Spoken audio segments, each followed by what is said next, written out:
യേശുക്രിസ്തുവിൻ്റെ നാമത്തിൽ എല്ലാവർക്കും സ്നേഹവന്ദനം.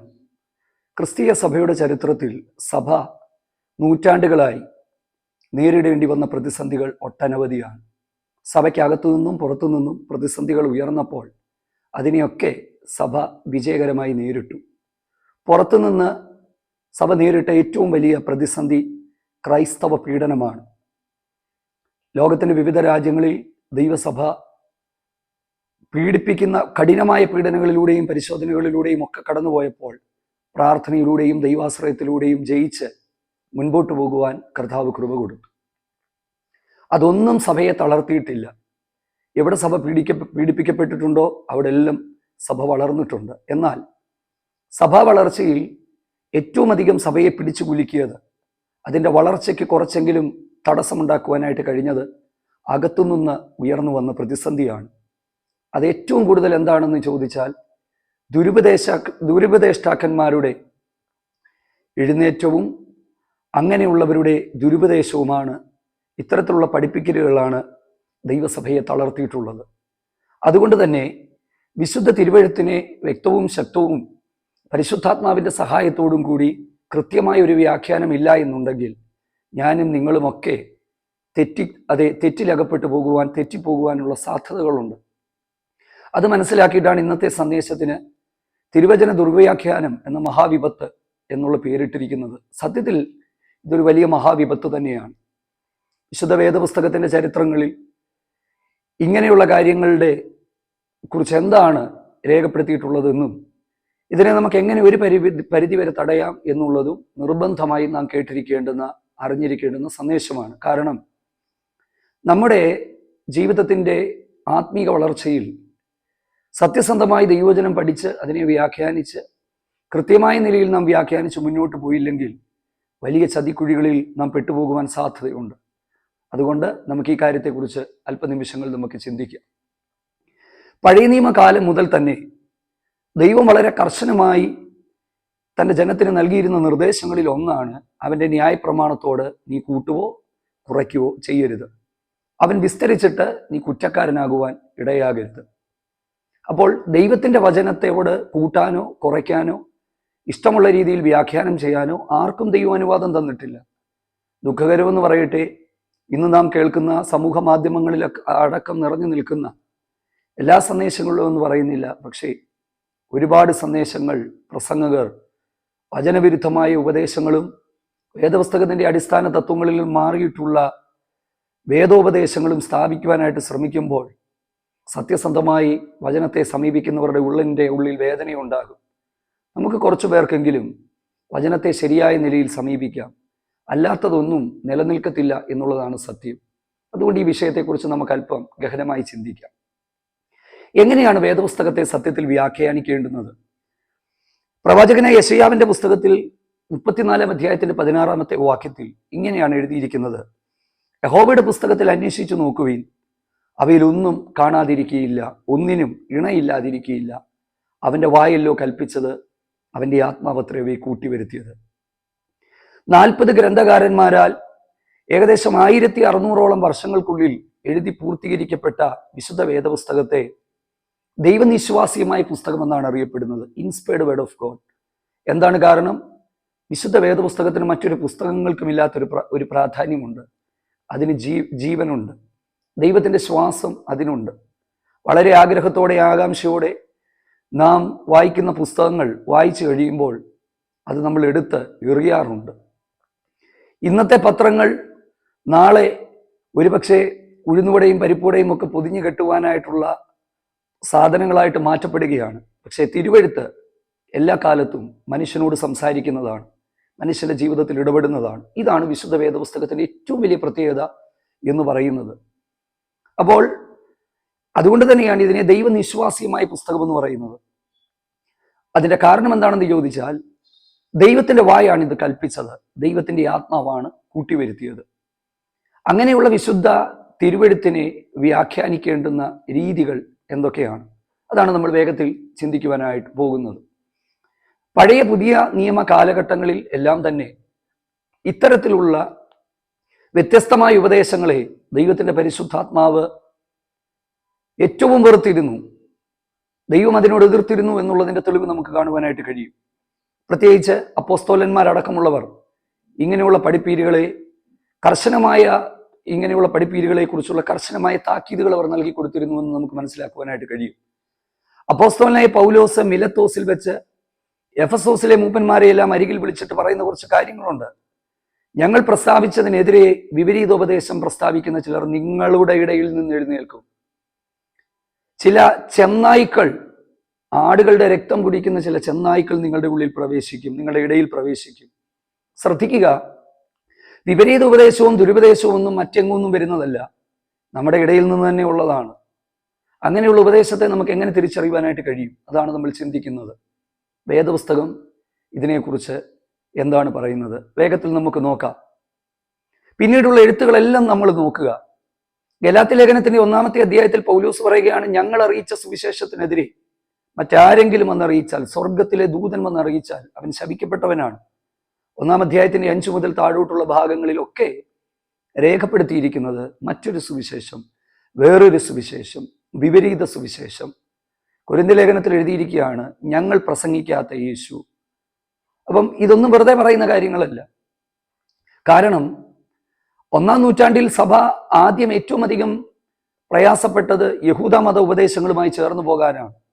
കാരണം സിനഗോഗുകളിലും യഹൂദന്മാരുടെ ആലയങ്ങളിലും ഒക്കെ ഒരുമിച്ച് കൂടിയിരുന്ന ആദിമ സഭാ വിശ്വാസികൾ പിന്നീട് അവർക്ക് അതുമായിട്ട് യോജിച്ചു പോകുവാൻ കഴിയാതെ അവർ അവിടെ നിന്ന് ആരാധനകൾ മാറ്റിയപ്പോൾ വലിയ കൺഫ്യൂഷൻ ഉണ്ടായി.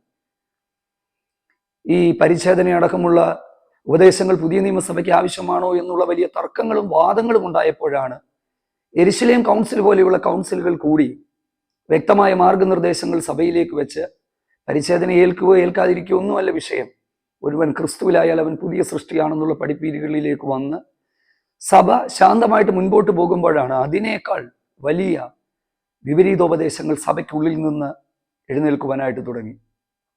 ദൂതാരാധനയടക്കമുള്ള ജ്ഞാനവാദം, നോസ്റ്റിസിസം, പിന്നീട് വന്ന ഏരിയനിസം അടക്കമുള്ള പഠിപ്പീരുകൾ ദൈവസഭയെ ഒരു പരിധി വരെ പുറകിലേക്ക് പിടിച്ചു വലിച്ചുകൊണ്ടുപോയപ്പോൾ അപ്പോസ്തലന്മാരെ പോലെയുള്ളവർ വളരെ കർശനമായ താക്കീതുകൾ ഇതിനെതിരെ കൊടുത്തിരുന്നു. അതുകൊണ്ടാണ് തിമത്തിയോസിന്റെ ലേഖനം എഴുതുമ്പോൾ പൗലോസ് നിജപുത്രനായ തിമത്തിയോസിനോട് പറയുന്നത് വചനം പ്രസംഗിക്കുക.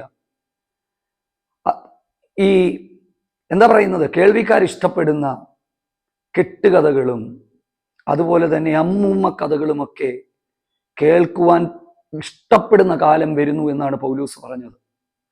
അതുകൊണ്ട് നീ എന്താണ് ചെയ്യേണ്ടുന്നത്? അതെ, സത്യവചനം പ്രസംഗിക്കുക. 2, നിന്റെ ബാല്യം മുതൽ നീ പഠിച്ചതിൽ, നീ അറിഞ്ഞതിൽ ഉറപ്പോടെ നിൽക്കുക. ഇങ്ങനെയാണ് ഈ ഒരു പ്രശ്നത്തെ നമുക്ക് തരണം ചെയ്യുവാനായിട്ട് കഴിയുന്നത്. പത്രോസിന്റെ 1-2 ലേഖനങ്ങളിലേക്ക് നമ്മൾ വരുമ്പോൾ, 1 പത്രോസ് കൊടിയ പീഡനത്തിലൂടെ കടന്നു പോകുന്ന ആദിമസഭ വിശ്വാസികളെ പ്രബോധിപ്പിച്ചുകൊണ്ട് എഴുതുന്ന വേദഭാഗമാണ്. പക്ഷേ പത്രോസിന്റെ 2-ാമത്തെ ലേഖനം നമ്മൾ വായിക്കുമ്പോൾ സഭ നേരിടേണ്ടി വന്ന വലിയ പ്രതിസന്ധിയാണ്. എന്താ? കള്ളപ്രവാചകന്മാർ നിങ്ങളുടെ ഇടയിൽ ഉണ്ടാകും. നാശകരമായ മതഭേദങ്ങളെ അവർ നുഴച്ചു കയറ്റി വിലയ്ക്ക് വാങ്ങിയ നാഥനെ തള്ളിപ്പറഞ്ഞ് ശീഘ്രനാശം വരുത്തും, ജനത്തെ വാണിഭമാക്കും. എൻ്റെ പ്രിയപ്പെട്ടവരെ, ദൈവവചനത്തെ സത്യസന്ധമായി വ്യാഖ്യാനിക്കാതെ വളച്ചുകെട്ടി തങ്ങൾക്കിഷ്ടമുള്ളതുപോലെ വ്യാഖ്യാനിച്ച് പാപം പിടിച്ച അറിവില്ലാത്ത ജനതയെ തെറ്റിച്ചു കളയുന്ന ഒരുപാട് കള്ളപ്രവാചകന്മാർ, കള്ളപ്രഭാഷകന്മാർ എഴുന്നേറ്റിട്ടുണ്ടെന്നുള്ള സത്യം നാം മനസ്സിലാക്കേണ്ടതായിട്ടുണ്ട്. അതുകൊണ്ട് ഈ ചാനലിലൂടെ എങ്കിലും സത്യവചനവുമായി ബന്ധപ്പെട്ട കാര്യങ്ങൾ ദൈവസന്നിധിയിൽ നീതിയോടെ നിന്നുകൊണ്ട് പ്രസംഗിക്കുവാനായിട്ട് ഞാൻ കർത്താവിൻ്റെ കൃപയിൽ ശരണപ്പെടുകയാണ്. നമ്മുടെ സന്ദേശങ്ങളെല്ലാം അത്തരത്തിലുള്ളതായിരിക്കണമെന്ന് ആഗ്രഹിക്കുകയും പ്രാർത്ഥിക്കുകയും ചെയ്യുന്നു.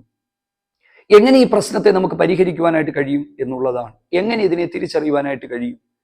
ഇത് തിരിച്ചറിയുവാനായിട്ടുള്ള ഏക വഴി എന്ന് പറയുന്നത് നാം സത്യവചനം പഠിക്കുക എന്നുള്ളതാണ്. നിങ്ങൾ നോക്കുക, ഇന്നത്തെ പ്രഭാഷണങ്ങളിലെല്ലാം നോക്കുമ്പോൾ വചനം പഠിക്കുക, വചനം ധ്യാനിക്കുക എന്ന് പറയുന്നവർ വളരെ കുറവാണ്. കാരണം ആളുകൾക്ക് വചനം ധ്യാനിക്കാനും ഇരിക്കാനും സമയമില്ല. ഇഷ്ടംപോലെ സന്ദേശങ്ങൾ സുലഭമായി നമുക്ക് സമൂഹ മാധ്യമങ്ങളിൽ ലഭ്യമാണ്. പക്ഷെ കേൾക്കുന്ന സന്ദേശങ്ങളൊക്കെ വചനത്തിൽ നിന്നുള്ളവയാണോ എന്ന് നാം എങ്ങനെ മനസ്സിലാക്കും? ദൈവത്തിന്റെ പരിശുദ്ധാത്മാവിന്റെ സഹായത്തോടു കൂടിയാണ് വചനത്തെ വ്യാഖ്യാനം ചെയ്യേണ്ടുന്നത്. അതുകൊണ്ടാണ് ഉപദേഷ്ടാക്കന്മാർ എന്ന് പറയുന്ന 5 വിധ ശുശ്രൂഷകളിൽ ഒരു ശുശ്രൂഷ ദൈവം തന്റെ സഭയ്ക്ക് കൊടുത്തത്. അപ്പോസ്തലന്മാർ, പ്രവാചകന്മാർ, ഇടയന്മാർ, ഉപദേഷ്ടാക്കന്മാർ, സുവിശേഷകന്മാർ എന്നുള്ള 5-fold മിനിസ്ട്രി പുതിയ നിയമസഭയ്ക്ക് ദൈവം കൊടുക്കുമ്പോൾ ഉപദേഷ്ടാക്കന്മാർ എന്ന് പറയുന്ന പരമപ്രധാനമായ ഒരു ശുശ്രൂഷ കൊടുത്തത് വചനത്തെ സത്യസന്ധമായി പഠിപ്പിക്കാനാണ്, തെറ്റില്ലാതെ പഠിപ്പിക്കാനാണ്. എങ്ങനെ ഈ ഒരു പ്രശ്നത്തെ നമുക്ക് മറികടക്കുവാനായിട്ട് കഴിയും? ഇത് വളരെ വിശാലമായ ഒരു കാര്യമാണെങ്കിലും ഇന്ന് നമ്മൾ ചിന്തിക്കുന്നത് മുഖവരിയായിട്ടുള്ള ചില കാര്യങ്ങളാണ്. ഇടയ്ക്കിടയ്ക്ക് ഇത്തരത്തിലുള്ള സന്ദേശങ്ങൾ നമ്മുടെ ഈ ചാനലിലൂടെ നമുക്ക് ലഭ്യമാണ്. ദൈവത്തിന് സ്തോത്രം. യഹൂദന്മാരുടെ ഇടയിൽ ഒരു കൊച്ചു കുഞ്ഞുണ്ടായാൽ 5 വയസ്സ് മുതൽ അവനെ അവരുടെ മതഗ്രന്ഥങ്ങൾ പഠിപ്പിച്ചു തുടങ്ങും. ഒരു 15 വയസ്സാകുമ്പോഴത്തേക്ക് അത്യാവശ്യമായ എല്ലാ കാര്യങ്ങളും അവൻ പഠിക്കും, വ്യക്തമായി അവനെ പഠിപ്പിക്കും. തോറ, മിഷ്ന, ഇതൊക്കെ പഠിപ്പിക്കും. ഞാൻ അതിലേക്കൊന്നും പോകുന്നില്ല. ഞാൻ ചോദിക്കട്ടെ, നമ്മുടെ കുഞ്ഞുങ്ങളെ നമ്മൾ ദൈവവചനം പഠിപ്പിക്കാറുണ്ടോ? എൻ്റെ ജീവിതത്തിൽ, എൻ്റെ അറിവില്ലായ്മയുടെ കാലങ്ങളിൽ എനിക്കുണ്ടായ ഒരു ഉപകാരം ഞാൻ പറയാം. 5-ാം വയസ്സിൽ രക്ഷിക്കപ്പെട്ട് വിശ്വാസത്തിലേക്ക് ഇറങ്ങി 7-8 വയസ്സുള്ളപ്പോൾ മുതൽ അക്ഷരം അത്യാവശ്യം വായിച്ച് മനസ്സിലാക്കുവാൻ എനിക്ക് കഴിവ് വന്നപ്പോൾ ദൈവം എൻ്റെ ഉള്ളത്തിൽ തന്നത് വേദപുസ്തകം വായിക്കണമെന്നാണ്. എൻ്റെ ഓർമ്മ ശരിയാണെങ്കിൽ 10-ാം ക്ലാസ്സിൽ പഠിച്ചു കഴിയുമ്പോഴത്തേക്ക് വേദപുസ്തകം മുഴുവനും ഞാൻ ഒരു പ്രാവശ്യം വായിച്ചു. ഇപ്പോൾ എത്ര പ്രാവശ്യം വായിച്ചു കഴിഞ്ഞിട്ടുണ്ട് എന്ന് എനിക്കറിയത്തില്ല. ഞാൻ അധികമാരും മറ്റാരുടെയും സന്ദേശങ്ങൾ കേൾക്കാറില്ല എന്നുള്ളതല്ല, കേൾക്കാറുണ്ട്. പക്ഷേ ദൈവവചനം വായിക്കുകയും ആ വചനം എന്നോട് സംസാരിക്കുവാൻ പരിശുദ്ധാത്മാവിന് ഞാൻ അനുവാദം കൊടുക്കുകയും ചെയ്യാറുണ്ട്. അതുകൊണ്ട് തന്നെ ഒരു വാക്യം പറഞ്ഞാൽ ആ വാക്യം വേദപുസ്തകത്തിൽ എവിടെയാണെന്ന് ഗൂഗിളിന്റെ സഹായമില്ലാതെ കണ്ടുപിടിക്കുവാനായിട്ട് കഴിയും. കാരണം എൻ്റെ ഉള്ളത്തിൻ്റെ അകത്ത് വചനമുള്ളത് കൊണ്ടാണ്. ഞാൻ പൂർണ്ണനായി എന്നല്ല പറയുന്നത്, ഇപ്പോഴും ദൈവവചനം പഠിച്ചുകൊണ്ടിരിക്കുകയാണ്. ഒരു പഠിക്കുന്ന മനസ്സ് നമുക്കുണ്ടാകണം. ദൈവസന്നിധിയിൽ ഇരിക്കുകയും ദൈവവചനം വായിക്കുകയും പഠിക്കുകയും ഒക്കെ ചെയ്യണം. 4 വർഷത്തെ മണക്കാല ഫെയ്ത്ത് തിയോളജിക്കൽ സെമിനാരിയിൽ സറാംപൂറിന്റെ ബീഡി എന്നുള്ള പഠനം, അന്ന് അതിന്റെ അർത്ഥം പോലും മനസ്സിലായില്ല. പഴയ നിയമ ഇസ്രായേലിന്റെ ചരിത്രമൊക്കെ അരച്ച് കലക്കി കുടിച്ചു പഠിച്ചപ്പോൾ ഇതൊക്കെ എന്തിനാണ് പഠിക്കുന്നതെന്നൊക്കെ ചിന്തിച്ചപ്പോൾ ഇപ്പോൾ എനിക്കൊരു കാര്യം മനസ്സിലായി. വേദപുസ്തകം വായിക്കുമ്പോൾ, പഠിക്കുമ്പോൾ അതിൻ്റെ ഒരു പശ്ചാത്തലം നമ്മൾ മനസ്സിലാക്കണം. അതേത് പശ്ചാത്തലത്തിലാണ് എഴുതിയത്, ഏത് കാലത്ത് ജീവിക്കുന്നവരോടാണ് ഇത് എഴുതിയത്. ഏതെങ്കിലും ഒരു വാക്യം എടുത്തിട്ട് തന്നിഷ്ടപ്രകാരം വ്യാഖ്യാനിച്ചാൽ വേദവ്യാഖ്യാനം ശരിയാകത്തില്ല. പല സമയത്തും അത് പാഷാണ്ഡ ഉപദേശങ്ങളിലേക്ക് പോകും, ഹെറിറ്റിക്കൽ ടീച്ചിങ്ങിലേക്ക് പോകും. ദൈവത്തിന് സ്തോത്രം. അങ്ങനെയുള്ള പഠിപ്പീരുകൾ വലിയ ഗുരുതരമായ അപകടത്തിലേക്ക് നമ്മളെ കൊണ്ടുവന്നെത്തിക്കും. അതുകൊണ്ട് ദൈവവചനത്തെ സത്യസന്ധമായിട്ട് പഠിക്കുക, ചേർത്ത് വായിച്ചു പഠിക്കുക, ധ്യാനിക്കുക, വചന പഠനത്തിന് സമയമെടുക്കുക. പൗലോസ് അതുകൊണ്ടാണ് തിമത്തിയോസിനോട് പറയുന്നത്, നിന്റെ ബാല്യം മുതൽ നീ പഠിച്ചും മനസ്സിലാക്കിയും ഇരിക്കുന്നതിൽ നിശ്ചയം പ്രാപിച്ചു മുൻപോട്ട് പോവുക. തിമത്തിയോസ് ബാല്യം മുതൽ ദൈവവചനം പഠിക്കുന്നവനായിരുന്നു. അങ്ങനെ ദൈവവചനം പഠിക്കുന്നവർക്ക് മാത്രമേ സത്യോപദേശം എന്താണ്, ദുരുപദേശം എന്താണെന്ന് മനസ്സിലാകത്തുള്ളൂ. ഇന്നത്തെ കാലത്ത് ഏറ്റവും വലിയ ദുഃഖകരമെന്ന കാര്യം എന്താണെന്നറിയാമോ? ഏറ്റവും അധികം ആളുകൾ ചതിക്കപ്പെടുന്നത് എവിടെയാണെന്നറിയാമോ? സാധാരണക്കാരായ വചനപരിജ്ഞാനമില്ലാത്ത ആളുകളെ പലതിൻ്റെ പേരിലും പറഞ്ഞു പറ്റിച്ച് അവരെ പ്രാർത്ഥനകൾക്കെന്നുള്ള പേരിൽ കൂട്ടിവരുത്തി അവരുടെ പണം പിഴിഞ്ഞൊഴുക്കി അവരെക്കുറിച്ച് ആവശ്യമില്ലാത്ത കാര്യങ്ങൾ പറഞ്ഞ് വചനത്തിലുള്ളത് സത്യസന്ധമായി പഠിപ്പിക്കാതെ അങ്ങനെ ബഹുഭൂരിപക്ഷത്തെ തെറ്റിച്ചു കൊണ്ടുപോകുന്ന, ദൈവത്തിന് സ്തോത്രം, കള്ള ചെന്നായ്ക്കളെന്ന് വിശുദ്ധ വേദപുസ്തകം പറയുന്നവർ, ചോരകുടിയന്മാരായ ചെന്നായ്ക്കളെന്ന് വേദപുസ്തകം പറയുന്നവർ, ഞാൻ ആരുടെയും പേരുകൾ എടുത്തു പറയുന്നില്ല. കാരണം അതൊന്നും പറയേണ്ട ആവശ്യം എനിക്കില്ല. ദൈവം അതെന്നെ ഏൽപ്പിച്ചിട്ടില്ല. വചനം പ്രസംഗിക്കുക, സമയത്തും അസമയത്തും ഒരുങ്ങി നിൽക്കുക. എൻ്റെ പ്രിയപ്പെട്ടവരെ, നാം ദൈവവചനം പഠിക്കുക, വചനത്തെ സത്യസന്ധമായി നാം മനസ്സിലാക്കുക. ആ വചനത്തിലൂടെ എന്താണ് ദൈവത്തിന് നമ്മളോട് സംസാരിക്കാനുള്ളതെന്ന് മനസ്സിലാക്കുക. ബെരോവയിലെ വിശ്വാസികൾ ഉത്തമന്മാരായിരുന്നു. എന്താണ് തിരുവെഴുത്തിലുള്ളത്, അങ്ങനെ തന്നെയോ എന്ന് അവർ പരിശോധിച്ചു. അതുകൊണ്ട് വേദപുസ്തകം വായിക്കുക, പഠിക്കുക, പശ്ചാത്തലങ്ങൾ മനസ്സിലാക്കുക, സത്യസന്ധമായി വചനത്തോട് സമീപിക്കുക, വചനത്തെ വചനം കൊണ്ട് വിവേചിക്കുക. അതാണ് ഞാൻ പറഞ്ഞത്. യഹോവയുടെ പുസ്തകത്തിൽ അന്വേഷിച്ചു നോക്കുക, ഒന്നിനും ഇണയില്ലാതെ ഇരിക്കുകയില്ല. ഇതെല്ലാം ദൈവത്തിൻ്റെ ആത്മാവാണ് കൂട്ടിച്ചേർത്തത്.